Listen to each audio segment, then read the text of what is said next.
नमः शिवाय। श्री गणेशाय नमः। श्री रामचंद्राय नमः। श्री हनुमते नमः।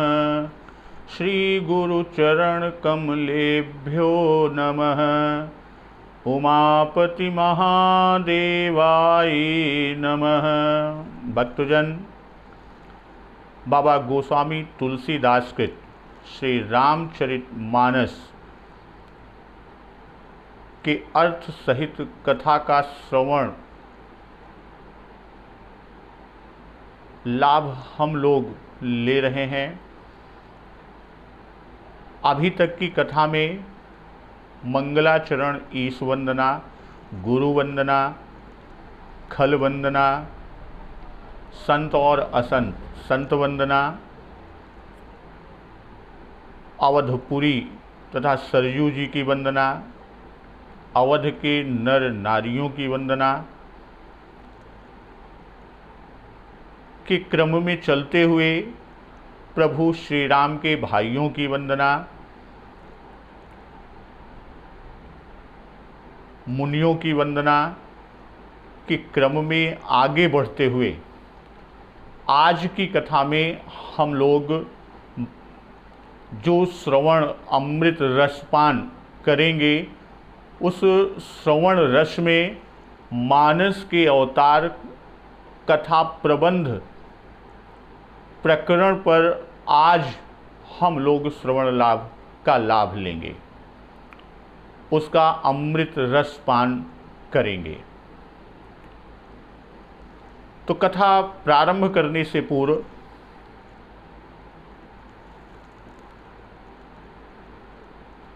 प्रथम पूज्य गणपति महाराज और माँ अम्बे की वंदना करके हम लोग कथा को प्रारंभ करते हैं। ओम गणानां त्वा गणपतिग्ं हवामहे, प्रियाणां त्वा प्रियपतिग्ं हवामहे, निधीनां त्वा निधिपतिग्ं हवामहे, वसोमं आहं जानि गर्भधमा त्वं जासि गर्भधम्। ओम अम्बे अम्बिके अम्बालिके न मानयति कश्चिन्, सशस्त्रकः सुभद्रिकां कां पीलवासिनीं। श्रीमन्महागणाधिपतये नमः। लक्ष्मीनारायणाभ्यां नमः। उमामहेश्वराभ्यां नमः। वाणी हिरण्यगर्भाभ्यां नमः। शचीपुरन्दराभ्यां नमः। माता पितृचरणकमलेभ्यो नमः। इष्टदेवताभ्यो नमः। कुलदेवताभ्यो नमः। ग्रामदेवताभ्यो नमः। स्थान देवताभ्यो नमः। वास्तुदेवताभ्यो नमः। सर्वेभ्यो देवेभ्यो नमः। सर्वेभ्यो ब्राह्मणेभ्यो नमः। श्री गुरुचरणकमलेभ्यो नमः।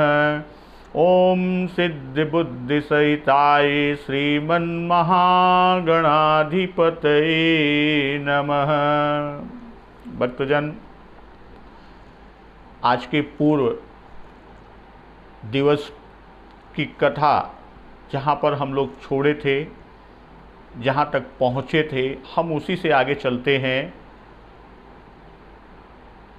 पूर्व दिवस की कथा जो हम लोग अंतिम दोहे पर थे कि कुपथ कुतरक कुचाल कली, कपट दंभ पाखंड, दहन राम गुण ग्राम जिमी, ईधन अनल प्रचंड। बाबा गोस्वामी दास जी लिखते हैं कि श्री राम जी के गुणों का समूह कुपथ कुतरक कुचाल कली कपट, यहाँ तक, अब फिर आगे दंभ पाखंड। तो गुण का समूह जो है यह कौन? श्री राम नाम श्री राम जी के जो गुण का समूह है, जिसे गुणग्राम कहा है, तो गुण समूह क्या करता है?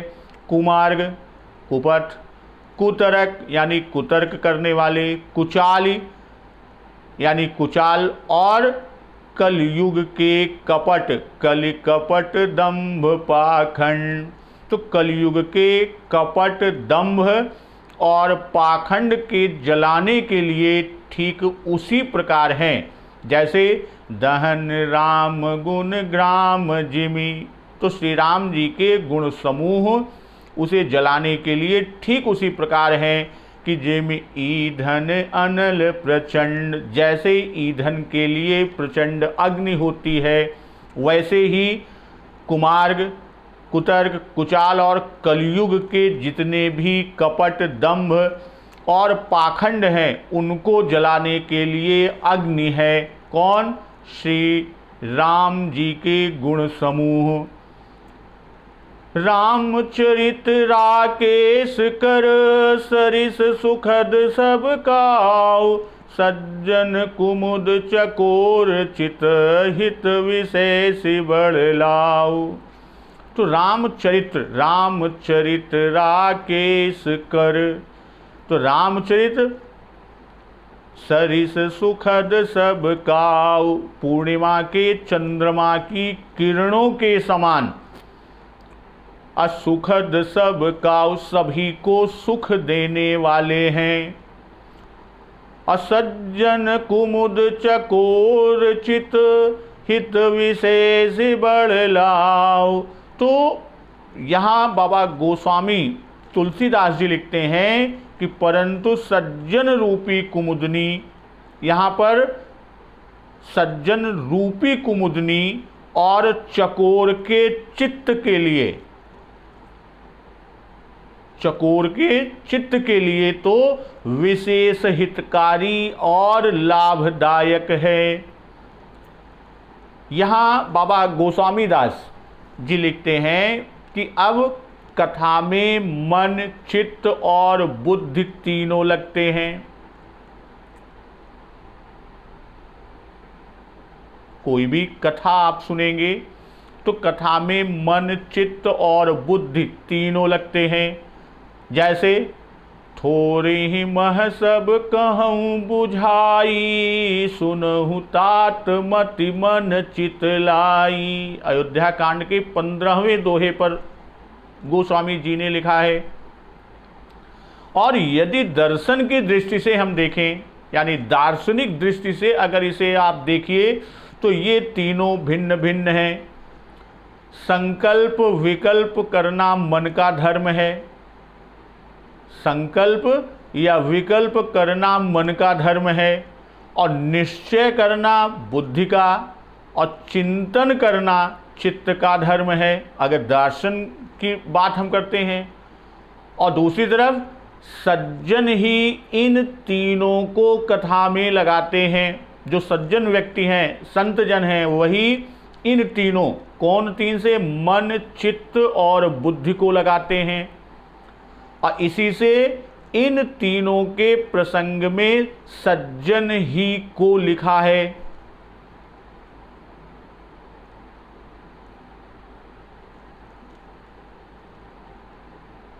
राम कथा महात्म्य या रामचरित महात्म्य, हम राम कथा महात्म्य कहें या रामचरित महात्म्य, तो दोनों ही चित्त ही के प्रसंग से समाप्त किया बाबा गोस्वामी दास जी ने।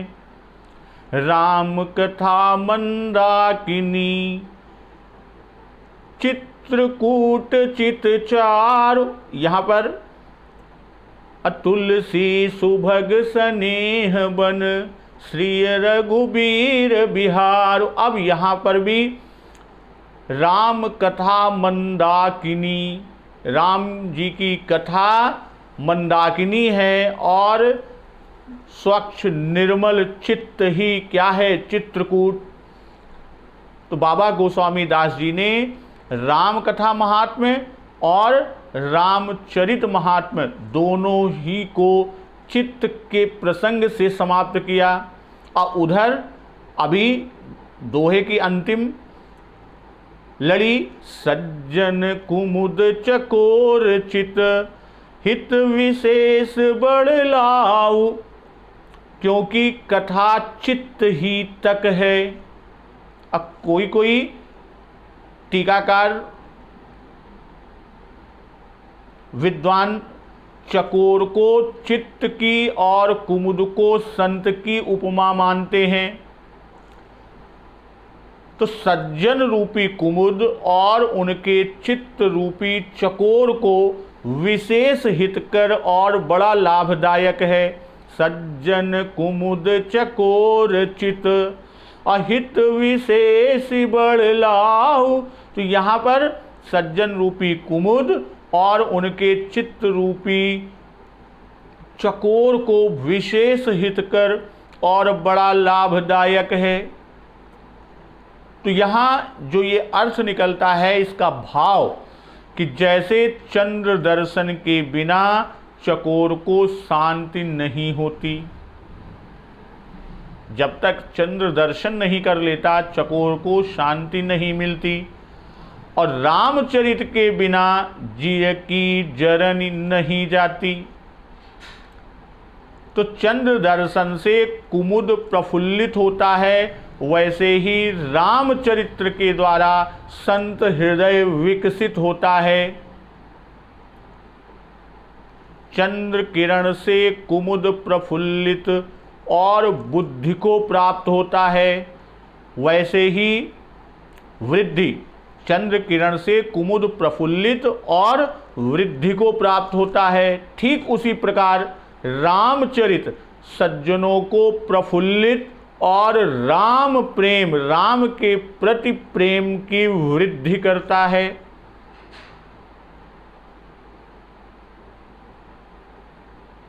तो सज्जनों के चित्त को श्री रामचरित श्रवण द्वारा पान करने से शीतलता रूप श्री राम भक्ति प्रदान कर उनके उष्ण रूप त्रिताप को दूर करता है। तो उसी आनंद में सज्जनों का चित्त चकोर की तरह एकाग्र हो जाता है। तो आगे श्री राम चरित्र मानस अवतार और कथा प्रबंध के प्रकरण में हम लोग आते हैं। बाबा गोस्वामी दास जी लिखते हैं कि कीन्हि प्रश्न जेहि भांति भवानी, जेहि विधि शंकर कहा बखानी। सो सब हेतु कहब मैं गाई, कथा प्रबंध विचित्र बनाई। जिस प्रकार जिस तरह से पार्वती जी ने श्री शिव जी से प्रश्न किया, कीन्ह प्रश्न जेहि भांति भवानी, और जेहि विधि शंकर कहा बखानी। और जिस विधि या जिस रीति से भूत भावन भगवान शंकर जी ने विस्तार से कहा, असो सब हेतु कहब मैं गाई। तो बाबा गोस्वामी दास जी कह रहे हैं कि वह सब कारण मैं कथा की विचित्र रचना करके अर्थात छंदों में गाकर विस्तार पूर्वक कहूँगा। तो अब यहाँ पर कीन्ह प्रश्न जेहि भांति भवानी। तो अब यह प्रसंग दोहा उत्तर कांड के 107वें दोहे में है कि विश्वनाथ मम नाथ पुरारी। अब यहाँ पर बाबा गोस्वामी दास जी कि प्रश्न उमा कै सहज सुहाई, छल विहीन सुन शिव मन भाई। यहाँ तक है आपका। और उत्तरकांड के दोहा 53 के 7वें चौपाई में हरिचरित्र मानस तुम गावा, सुनि मैं नाथ अमित सुख पावा। तुम जो कही यह कथा सुहाई, काग भुसुंड गरुण प्रतिगाई। इस दोहा से लेकर कहु कवन विधि भाषंवादा, यहाँ तक। तो अब यहाँ पर कि हर ही रामचरित सब आए, या रघुपति चरित महेश तब, हर्षित बरनय लीन से चलकर उमा कहु सब कथा सुहा। उत्तरकांड में यहाँ तक उल्लेख किया है। तो अब यहाँ कि ऐसे ही संशय कीन भवानी, महादेव तब कहा बखानी। कहूँ सुमति अनुहारी, अब उमा शंभु संवाद, भयउ समय जेहि हेतु से यहाँ तक का आपका। तो अब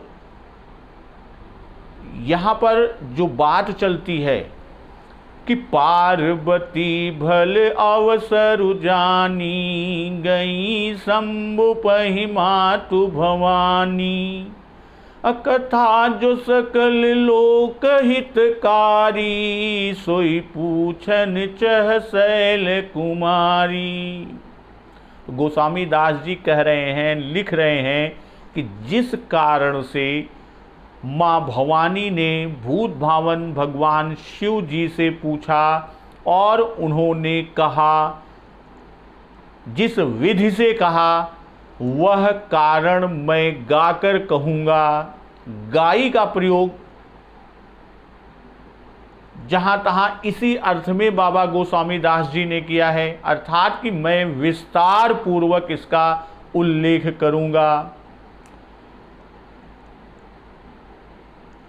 अब यहाँ कथा की बात हम आगे करते हैं कि कथा अलौकिक सुनहि जे ज्ञानी, नहीं आचर जो करहि अस जानी। अब कथा अलौकिक सुनहि जे ज्ञानी इसका, लेकिन इससे पहले बाबा गोस्वामी दास जी ने कहा कि जेहि यह कथा सुनी नहीं होई, जनि आचर जो करे सुनि सोई।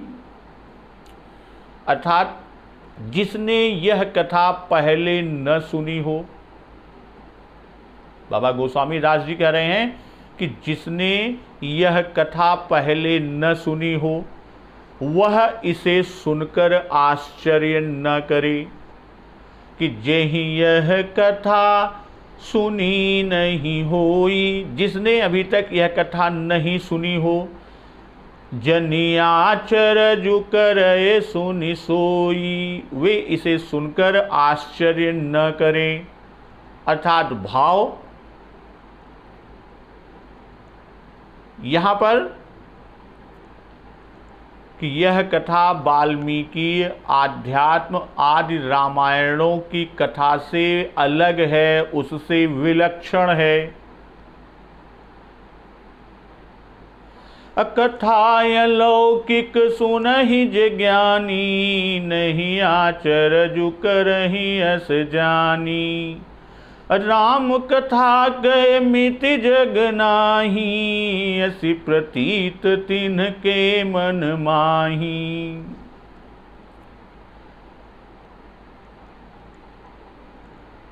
बाबा गोस्वामी दास जी की जो ज्ञानी इस विचित्र कथा को सुनते हैं, अलौकिक जो लोक में पढ़ने सुनने में न आई हो, यानी एक अपूर्व असाधारण अद्भुत या विचित्र, और मिति माने संख्या या सीमा, इति अंत हद मान आदि भाव देता है, और आचरज अचंभा या आश्चर्य।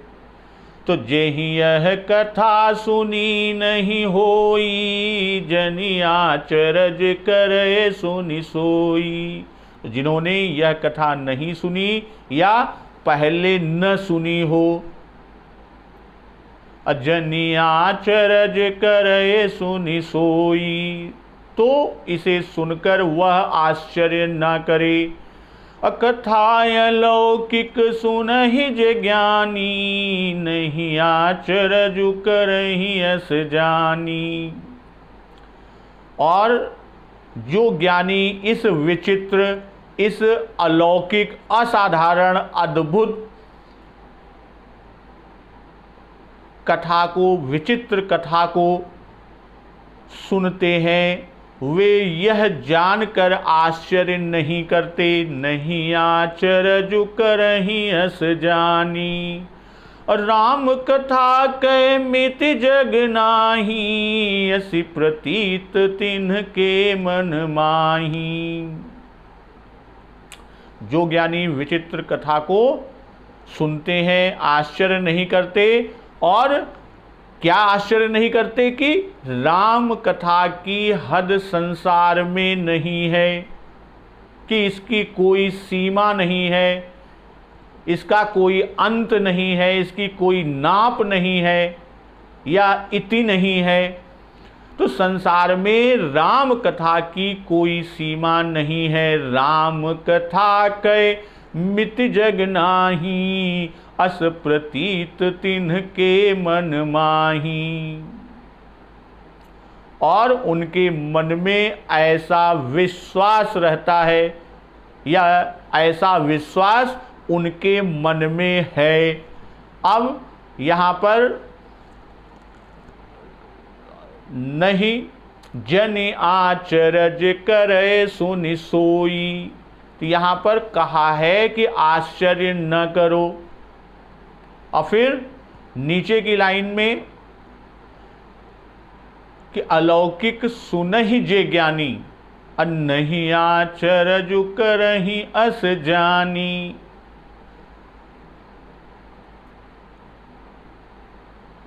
यहाँ कि ज्ञानियों का प्रमाण देकर आश्चर्य न करने का कारण बता रहे हैं। अज्ञानी शब्द में ही यह ध्वनि भी छिपी है कि जो अज्ञानी हैं वे तो संदेह करेंगे ही, और इसमें हमारा कोई वश नहीं है।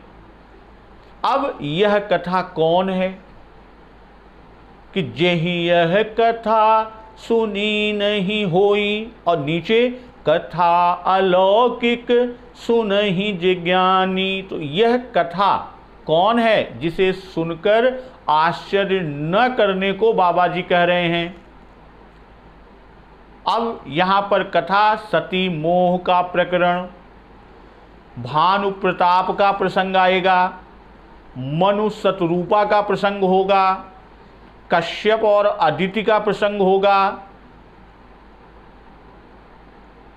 और विभिन्न लीलाएं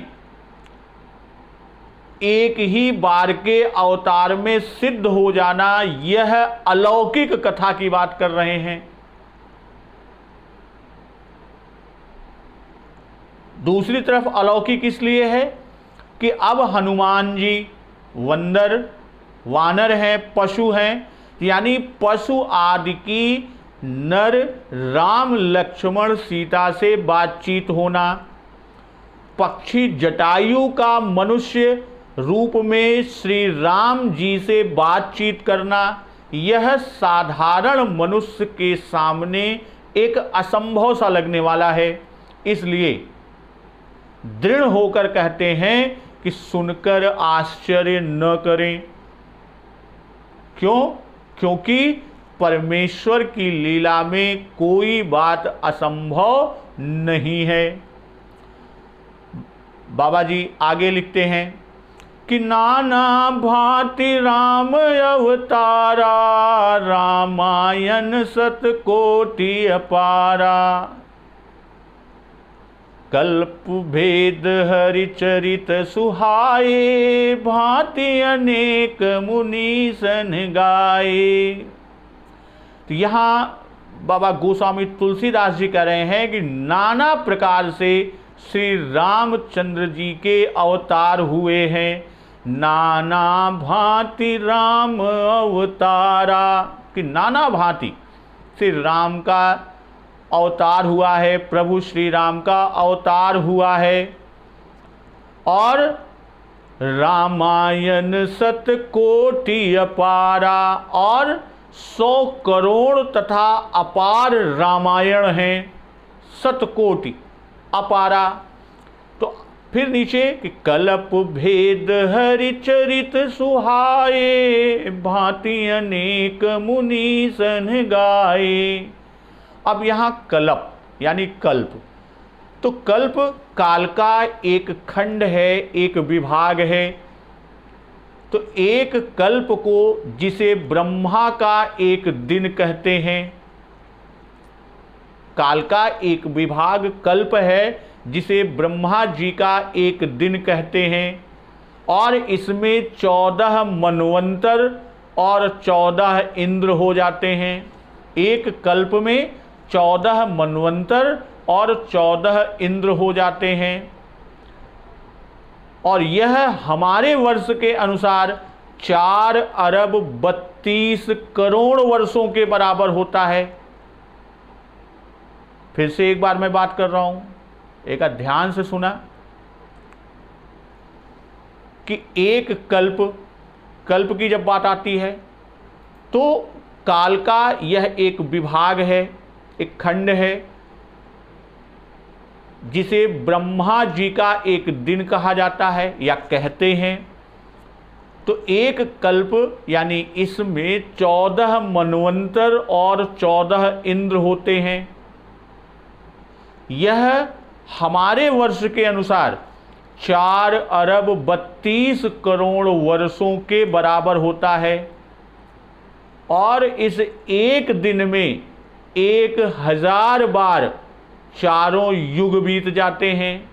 चतुर्युग सहस्त्राणि दिन में कम पितामह, चारों युग जब 71 बार से कुछ अधिक हो जाते हैं तो एक मनवंतर होता है।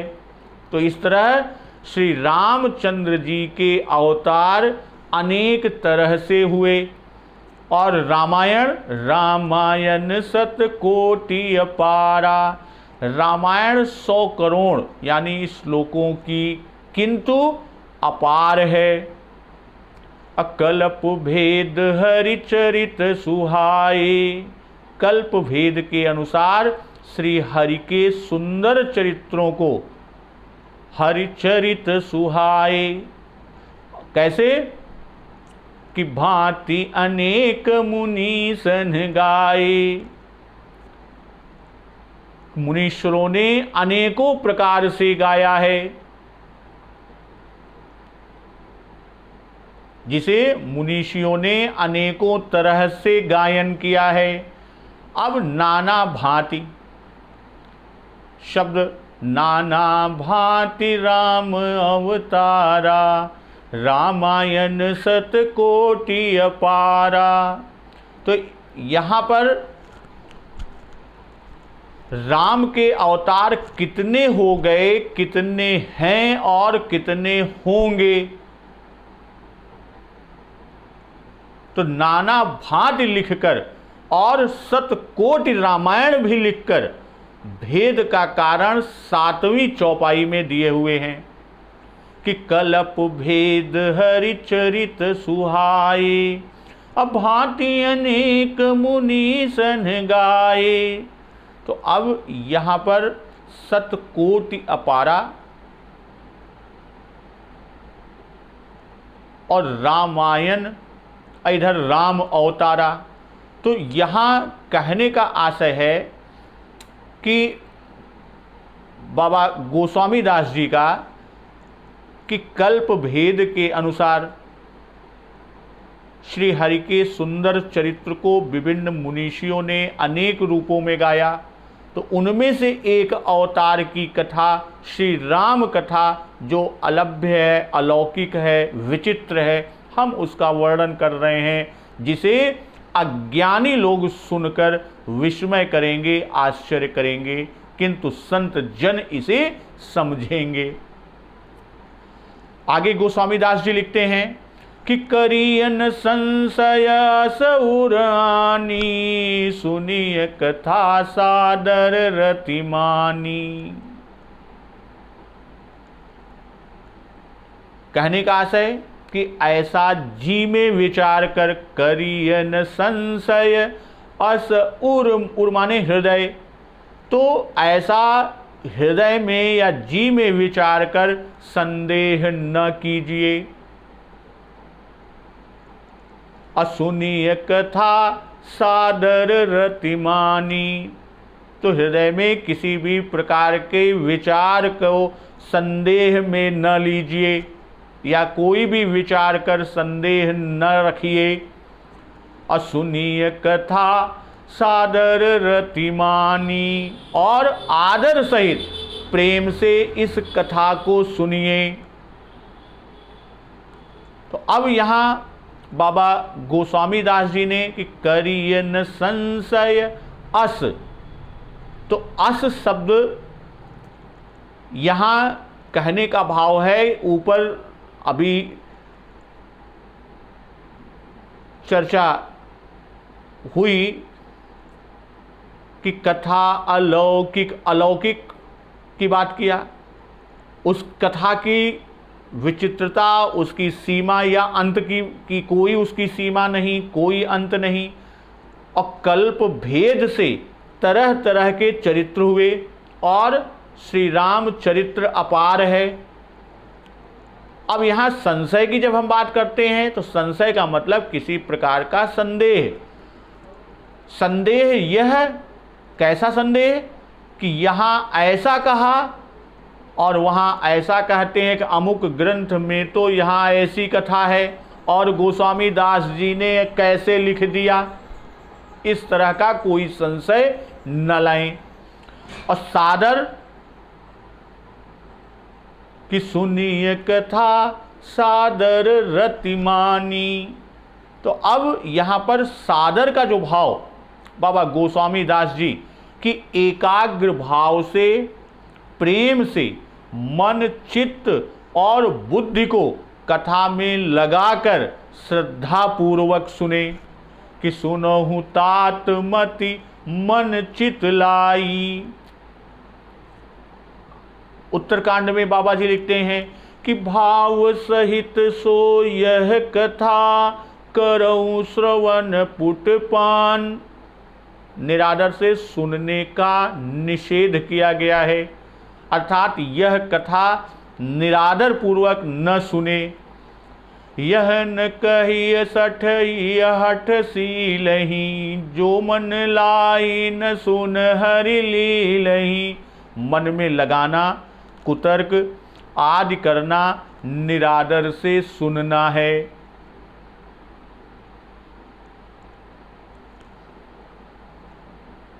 राम अनंत अनंत गुण अमित कथा विस्तार, सुनियाचर जुन मानी हैं जिनके विमल विचार। श्री रामचंद्र जी अनंत हैं, राम अनंत और अनंत गुण, उनके गुण भी अनंत हैं, और अमित कथा विस्तार, और उनकी कथा का विस्तार भी अमित है।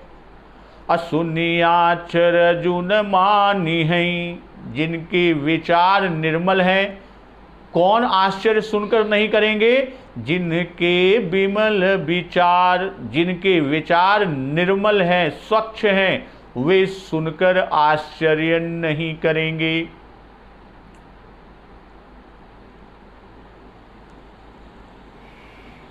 यहाँ पर बाबा गोस्वामी दास आश्चर्य क्यों न करें, तीसरी तरह से समझा रहे हैं। ऊपर दो तरह से समझाए और यहाँ यह भी बता रहे हैं कि किस किस विषय में संदेह न करना चाहिए, न करें। क्यों?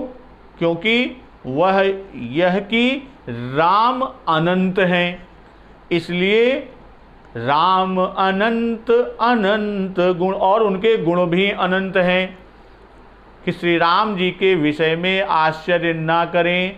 प्रभु के गुण अनंत हैं, विष्णु कोटि सम पालन करता, तो उनकी कथा भी अगणित प्रकार से है, इसलिए इस कथा में कोई भी संदेह न करे।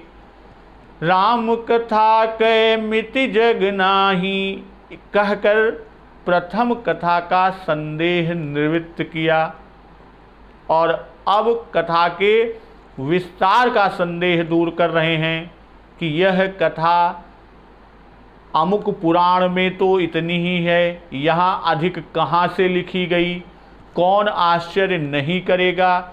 इस विषय में दो गिनाए, किनको किनको, एक ज्ञानी और एक जिनके विवेक है।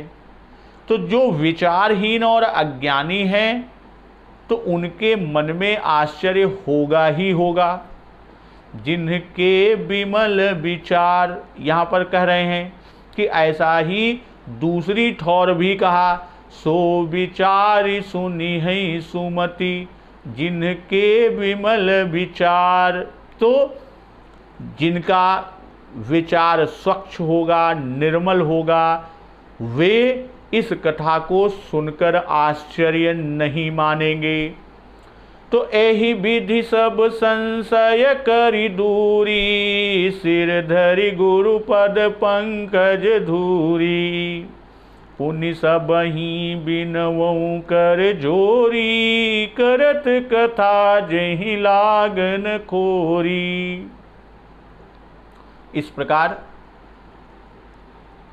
सब संदेहों को दूर कर, एहि विधि सब संशय करि दूरी, सारे संदेहों को दूर करके और सिर धरि गुरुपद पंकज धूरी, और श्री गुरुपद कमल की रज सिर पर धारण करके,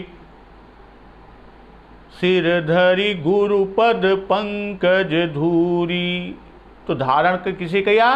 श्री गुरुपद के कमल, यानी जो गुरु जी का चरण कमल है उसकी रज, उसकी पराग सिर पर धारण करके अपुनि सबहि बिनवउ कर जोरी, और फिर सबसे विनती पूर्वक हाथ जोड़कर कहता हूँ, या सबकी विनती हाथ जोड़कर करता हूँ कि करत कथा जेहि लागन खोरी, जिससे कथा करने में दोष न लगे। अब यहाँ पर बाबा गोस्वामी दास जी ने लिखा है कि ये ही विधि सब संशय करि दूरी। सब संशय ये ऊपर कह आए हैं, अर्थात कथा और कथा के विस्तार में संशय श्री राम जी और श्री राम जी के गुणों में संशय मानना है, और अब उन सबको यहाँ एकत्र कर रहे हैं। सिर धरि अर्थात माथे पर लगाकर, यानी तिलक करके ग्रंथ में 3 बार रज सेवन करना कहा है। गुरुपद रज को नेत्र में लगाकर विवेक विलोचन, यानी निर्मल किए। कैसे? गुरुपद रज मृदु मंजुल अंजन, अनयन अमीय दृग दोष विभंजन, तहि करि विमल विवेक विलोचन, बरनऊ रामचरित भव मोचन। बालकांड के अभी दूसरे दोहे में इसका उल्लेख बाबा जी ने किया है कि यहाँ सर पर धारण करना लिखा है, क्योंकि ऐसा करने से सब वैभव वश में हो जाते हैं। कि जो गुरु चरण रेणु सिर धरही, तेजनु सकल विभव बस करही। तो रज सेवन से मन को निर्मल करेंगे। श्री गुरु चरण सरोज रज, निज मन मुकुर सुधारि, बरनऊ रघुबर विमल जसु, जो दायक फल चार। तो मंगलाचरण के ये दोहे में कि तीनों जगह पर प्रयोजन भिन्न भिन्न है, लेकिन हर जगह गुरु जी के चरण रज की बात कही। फिर आगे बाबा गोस्वामी दास जी कहते हैं कि पुनि सबहि बिनवउ कर जोरी। तो पुनि सबहि बिनवउ कर जोरी, तो दोबारा विनती क्यों की? तो यहाँ इसका कारण कि कथा रचने में कोई दोष उसमें न आ जावे, अर्थात हमारी कथा निर्दोष बने। पहले तो विनती की वह इस अभिप्राय से कि कोई दोष न दे, कि समुझ विविध विध बिनती मोरी, कौन कथा सुन दे ही खोरी। 12वें दोहे पर बालकांड के। तो यहाँ यद्यपि दोनों जगह दोष न लगना की बात हुई, फिर भी यहाँ पर कोई पुनरुक्ति नहीं है। क्यों? क्योंकि पहले कथा सुनकर सुनने वालों का दोष न लगाना कहा, और यहाँ कह रहे हैं कि कथा रचने में कोई दोष न आ पड़े। तो कथा बनाने में दोष न दे, न सुन कर दे, ये दो बातें बाबा गोस्वामी तुलसीदास जी ने की है। तो गोस्वामी दास जी ने वंदना की तीसरी आवृत्ति कर वंदना को समाप्त किया कि सादर शिवहि नाई पब माथा, बरनऊ विशद राम गुण गाथा। अब आदर पूर्वक भूत भावन भगवान शिव जी को प्रणाम करके श्री रामचंद्र जी के गुणों की निर्मल कथा कहता हूँ। सादर शिव ही नाई अब माथा। अब आदर पूर्वक विनम्रता पूर्वक श्री भूत भावन भगवान शिव जी को प्रणाम करके, माथा नाई अब माथा यानी मस्तक उनके चरण पर रख कर उन्हें प्रणाम कर, बरनऊ विशद राम गुण गाथा, श्री रामचंद्र जी के गुणों की निर्मल कथा कहता हूँ। तो गोस्वामी तुलसीदास जी ने नाम, रूप, लीला और धाम चारों की बड़ाई क्रम से की, कि सबको माथा नवाकर नाम की बड़ाई की कि प्रणवऊ सबई धरनि धरि सीसा, करहूँ कृपा जन जानि मुनीसा। और फिर श्री रामचंद्र जी को माथा नवाकर रूप की बड़ाई की, सुमिरी सो नाम राम गुण गाथा, करहु नाई रघुनाथ ही माथा।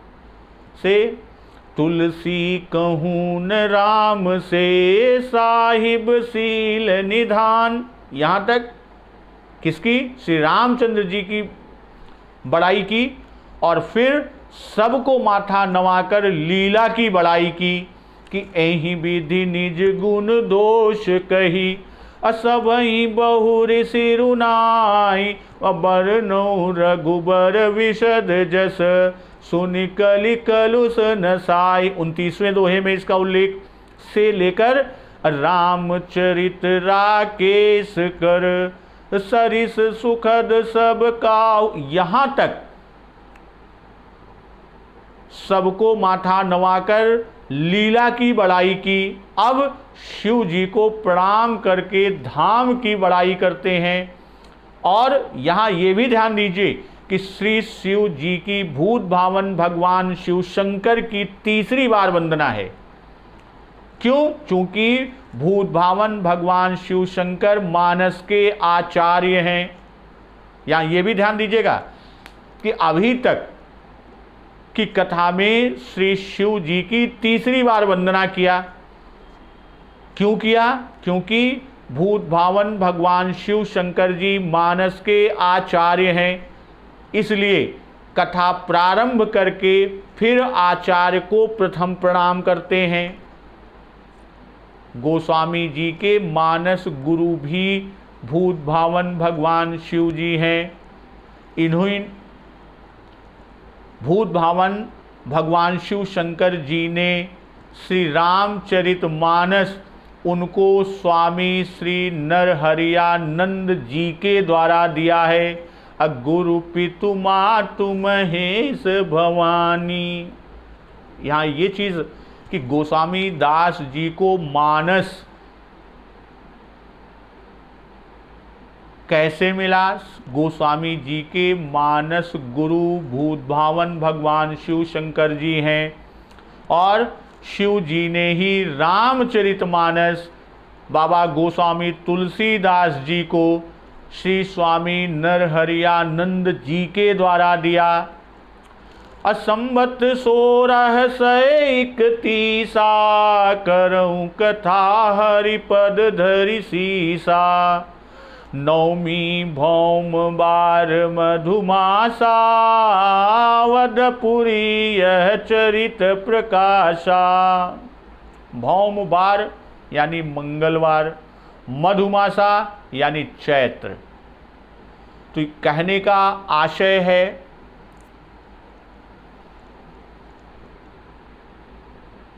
संबत 1631 तो संबत 1631 कि अब शिव जी के चरणों में सिर नवाया और प्रभु श्री राम जी की कथा यानी श्री रामचंद्र जी के गुणों की निर्मल कथा बाबा गोस्वामी दास जी कहते हैं और श्री हरि के चरणों में करऊं कथा हरिपद धरि सीसा यानी श्री हरि के चरणों में सिर रख कर कब संवत 1631 यानी 1600 संवत 1631 में इस कथा का आरंभ करता हूँ यानी रामचरितमानस कथा का प्रारंभ काल। तो यहाँ से आगे कहते हैं कि नौमी भौम बार मधुबासा अवधपुरी यह चरित प्रकाशा कि चैत्र मास की नवमी तिथि, नवमी भौमवार यानी मंगलवार, मधुमासा यानी चैत्र। तो चैत्र मास की नवमी तिथि मंगलवार को अवधपुरी यह चरित प्रकाशा तो श्री अयोध्या जी में यह चरित्र प्रकाशित हुआ। तो यहाँ से बाबा गोस्वामी तुलसीदास जी आप अपने हिंदी भाषा निबंध श्री रामचरितमानस का जन्म, संवत, महीना, दिन, पक्ष, तिथि, मुहूर्त, जन्मभूमि, नामकरण और नाम का अर्थ और फल कह रहे हैं कि संवत 1631 में श्री रामचरितमानस लिखना प्रारंभ करने का कारण यह कहा जाए कि उस संवत में श्री राम जन्म के सब योग लग्न एक साथ एकत्र थे कि स्वयं श्री रामचंद्र जी लोक कल्याण निमित्त काव्य रूप हो प्रकट हुए। तो इससे दोनों को एक ही जानिए। बाल चरितमय चंद्रमा यह 16 कला निधान। गीतावली में बाबा गोस्वामी दास जी ने श्री रामचंद्र जी 16 कला के अवतार थे उल्लेख किया है और 31 बाण, जब उन्होंने 31 बाण जोड़कर रावण पर आघात किया तब उसका वध हुआ था कि सुर सभय जान कृपाल रघुपति चाप सर जोरत भय। खैंची सरासन श्रवण लग छाणे सर 31। रघुनायक सायक चले मानहु काल फनीस। तो इसी विचार से ग्रंथकार ने 16 में 31 लगाने से जो संवत बना उसे श्री रामचरितमानस कथा का आरंभ किया और जिसमें मोह रूपी रावण इसके आघात से बच न सके।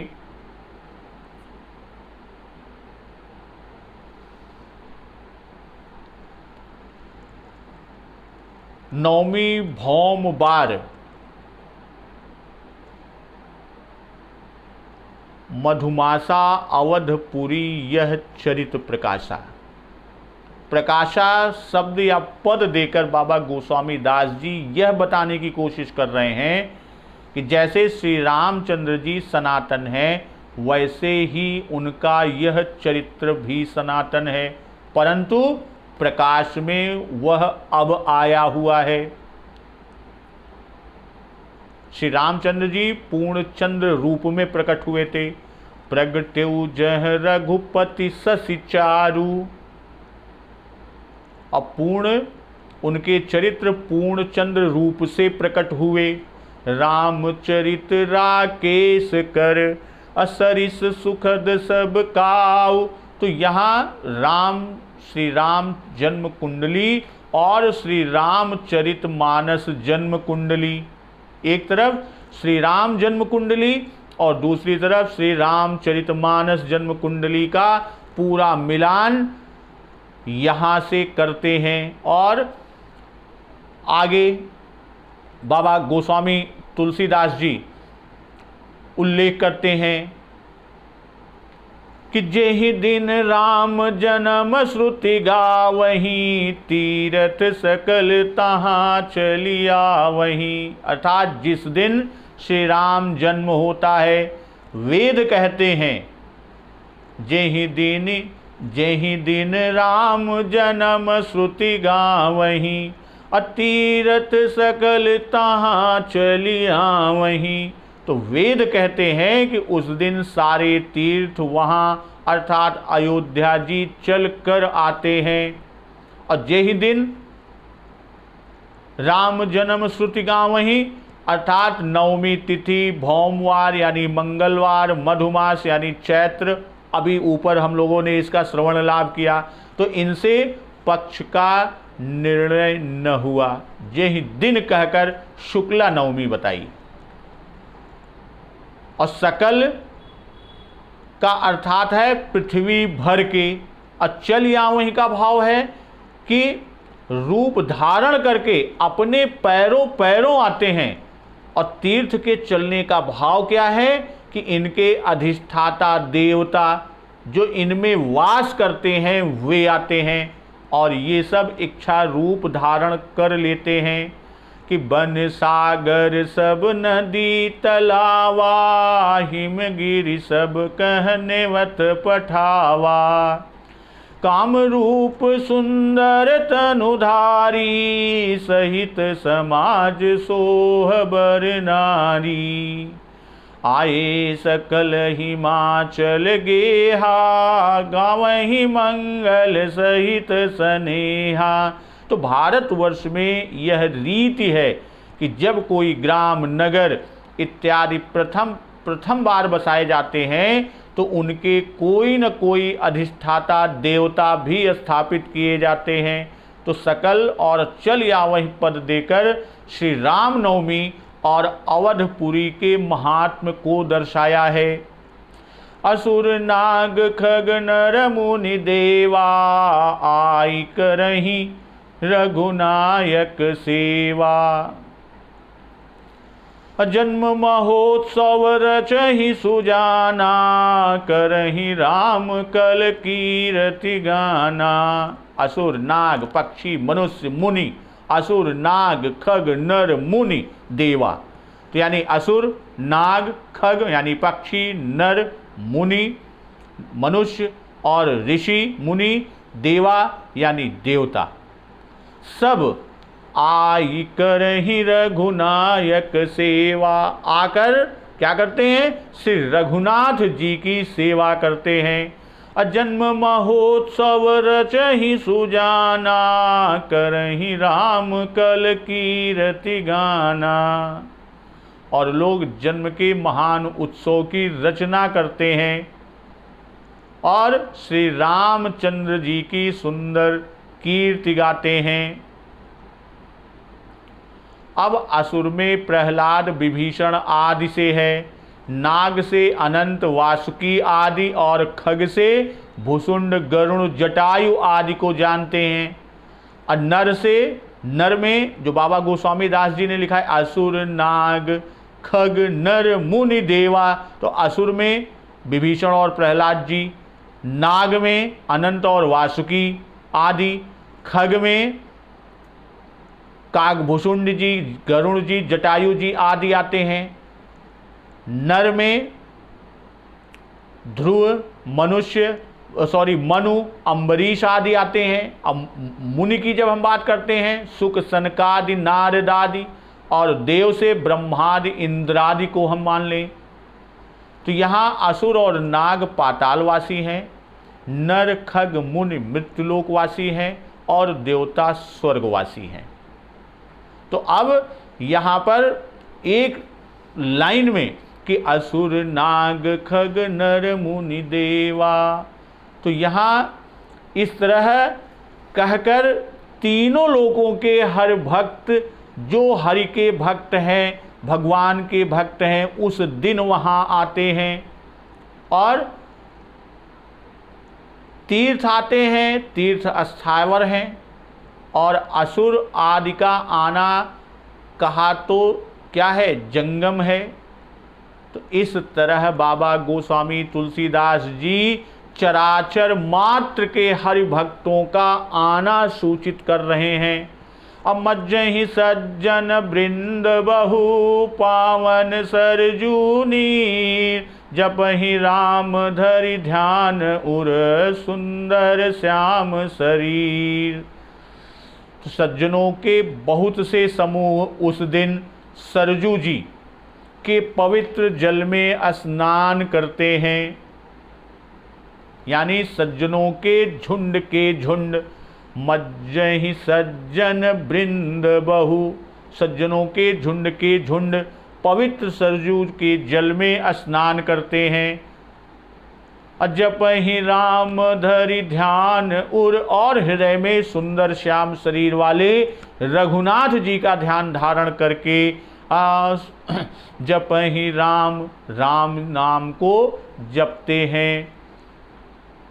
अर्थात यहाँ बाबा गोस्वामी दास जी यह बतलाने की कोशिश कर रहे हैं कि उस दिन क्या करना चाहिए रामनवमी को, कि राम के जो भी उपासक हैं उन्हें यह जानना चाहिए कि सरजू स्नान करके श्री रामचंद्र जी के श्याम शरीर का, जैसा कि श्री रामचरितमानस में वर्णित है, को ध्यान करते हुए उनके नाम को जपना चाहिए।